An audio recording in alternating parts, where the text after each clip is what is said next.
When I was homeless, I sort of walked around the city instead of staying in one spot too long. I collected cans and bottles that I could get a little money for, and sometimes I got lucky enough to find something sharp so I could cut my shaggy hair. On the day it all began, I was walking at night to the spot where I usually slept, but there were a couple of teenagers messing around there. They were painting stuff on the wall. I knew I looked pretty scary, and they didn't know I was only a few years older than them, so I started running full speed at them and waving my arms like crazy, shouting incoherencies. Before I continue, please remember to subscribe and hit that notification bell so you never miss out on new stories. I laughed when I saw their terrified faces as they ran off, but noticed they left their paint cans behind. It was spray paint. On my wall was terrible graffiti. And I mean terrible, because it looked like a 2-year-old had done it. I wasn't really tired that night, so I thought I might as well make use of my new spray paint. I started painting over the terrible graffiti, and realized I was actually not bad at it. It looked much better than the teenagers thing. I painted and painted with only a flickering lamppost illuminating the wall, until I couldn't stop yawning. I shoved the spray cans in my bag and laid down on the least dirty part of the floor to sleep. It became a habit of mine to paint. After a few days, I had covered the entire wall of the alley where I slept in with paint. It was a huge mural, painted to look like a portal to paradise.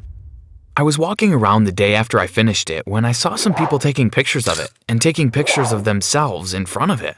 I guess they like it, I thought. This went on for some time, people apparently liking my art. I like making people happy and making our city look better, so I started painting in other places, but anonymously, of course. I filled the city with as many of my murals as I could, and people seemed to love it. Some days I couldn't paint because my cans were empty, but I scavenged for more and kept painting. One night, I found a bunch of perfectly good cans under a great wall. It was even white, which made the colors pop more. I started painting, and when I was about halfway done, I felt a tap on my shoulder. Damn, I thought, the police caught me. I turned around and saw a man. He looked like he was in his 20s like me. He didn't look homeless though, unlike me. "Hey, I'm Reggie," he said. I shook his hand and said, "I'm Kai." He pointed at the spray cans and said, "I see you liked my spray paint." Ah, so they were his. I started apologizing for using them, saying I didn't know they belonged to someone, but he said he left them there for me. Reggie started explaining how he was a struggling artist. He painted and painted, but nobody bought his art. He wanted to strike a deal with me. He said he'd buy me all the paint and other art supplies I needed, and that he could sell my art. He said he'd be the face of the business since he was so charismatic, and I would get to paint whatever I wanted for money. We'd split the money 50-50. Now I realize it wasn't that good a deal, but back then I was homeless, desperate to get off the streets. So I shook his hand and made the deal with the devil. After 3 months, I was settled well into a small studio apartment Reggie found for me. Rent was pretty good, and I had more than enough space. My apartment was full of canvases and sculptures, and I was proud of each and every one. First thing Reggie did after we made the deal was drag me to a barber, where he had them shave off my entire beard and cut my hair much shorter than it was. I barely recognized myself. I looked in the mirror for hours thinking, wow, I'm kinda good looking. Reggie and I became friends. He even asked me about how I became homeless in the first place. My parents died when I was pretty young, I told him. I didn't want to live in the orphanage I was put into, so I ran away. And I've lived on the streets ever since. Reggie was the first person to ever show any sort of interest in me. It was really touching. He put one hand on my shoulder and squeezed, trying to comfort me. It didn't work, but at least he tried. Now I spent my days painting and sculpting or making pottery. Reggie spared no expense. Business wasn't that great though. For some reason, I really expected us to be making bank, but we were barely making minimum wage. Reggie walked in on the first of every month and handed me a wad of cash, but he looked more disappointed every month. I reassured him that I was fine and that things would get better soon, but he still left looking deflated. I would occasionally take walks around the city. I guess I was used to it. I visited my murals, and I saw that there was a security guard at the first one I ever painted sometimes. I approached to see it and saw that it had a signature. Not just any signature, Reggie's signature. What the hell? He was meant to be selling my art, not posing as me. I stormed over to Reggie's apartment, which he said he'd be at, But when I knocked on the door, nobody answered. I waited for a long time and called Reggie several times, but nothing.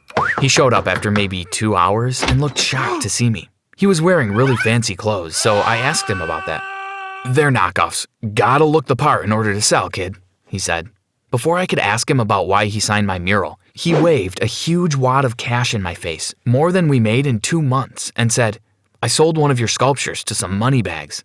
I grabbed the money, more money than I had ever held in my hands before, and thought things were finally starting to look up.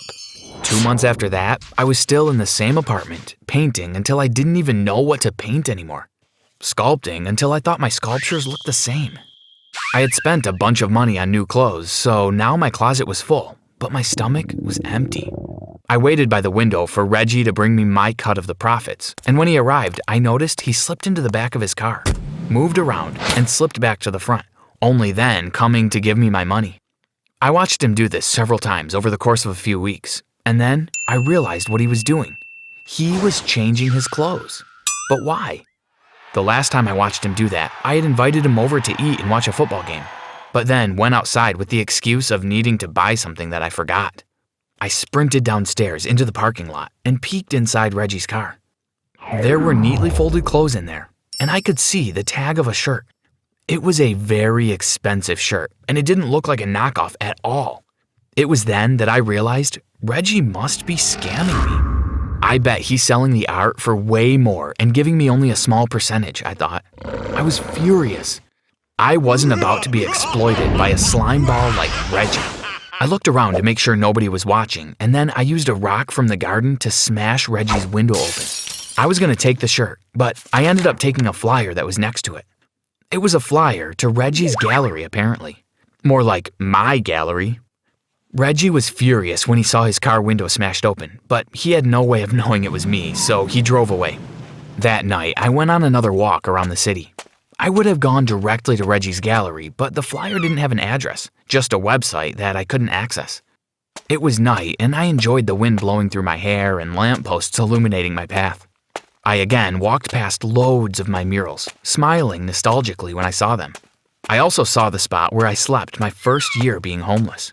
I used to snuggle up with a teddy bear behind a dumpster, hidden where nobody could find me. A cop once found me and shone a flashlight on me, which woke me up, and I ran away as fast as I could. Now, it was years later, and I kinda wanted to go back there.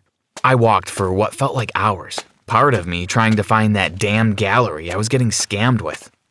I was giving up when I suddenly turned a corner, and there it was. It was a glowing cube of glass, filled with rich-looking people.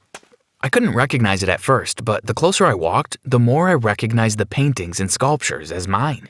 I stormed into the place, earning offended and disgusted looks from everyone around. They were, after all, dressed to the nines, while I was wearing cargo shorts and a t-shirt. "Where's the so-called artist?" I demanded to know. From the back of the venue came Reggie, wearing sunglasses indoors in a well-lit room, like a pretentious prick. He held 2 glasses of champagne, one in each hand, and handed one to me. "Relax, Kai. Celebrate. We're a hit," he had the nerve to say to me. "You mean you are a hit?" I said to him. "All of these are my art," I exclaimed. Prove it," he smirked at me. I was speechless. He had won. He had 2 guards grab me by the arms and kick me out. Damn it, what do I do now? I thought. But then a light bulb lit over my head. I ran home, taking a shortcut. Now that I knew where the gallery was, it would take me no time to come back. Half an hour later, I was back with 2 canvases under one arm and a toolbox full of art supplies under the other. "Reggie!" I shouted. He came out of the crowd of people admiring my art and scowled. "I'm ready," I said. The 2 guards set everything up for us. We had 2 canvases, back to back, so we couldn't see each other's. We had the same paint and the same amount of time to paint something as simple as a tree. I knew exactly how I wanted it, so I was more than confident. I could tell Reggie was pulling at his collar, panicking a little. He took off his jacket and rolled up his sleeves. One of the guards counted down, and we started the race. I could tell I was doing well because people standing behind me were gasping, while people behind Reggie looked confused, and some even betrayed. We spun our canvases around and revealed them to the crowd. My tree was a great representation of what my style was, a style which everyone in that room loved. Reggie's painting looked like a unicorn threw up on it. It was an absolute disaster. The two bodyguards grabbed Reggie by the arms as he kicked and screamed and threw him out through the front doors. He banged on the door, but they locked it. Everyone crowded around me, bombarding me with questions and saying they were going to sue Reggie to get their money back. That was only the beginning. My paintings and sculptures all sold for more money than I could have ever dreamed of. I was filthy rich. Sometime later, I was living in a penthouse apartment, much bigger than I needed and with all the luxury. I allowed Reggie to live in the apartment I lived at before, paying his rent every month like he paid mine for some time, except I didn't change my clothes into less fancy ones. I let him see me in all my glory, dressed to the nines, every day that I threw some cash at him and then drove off to go to some celebrity's party.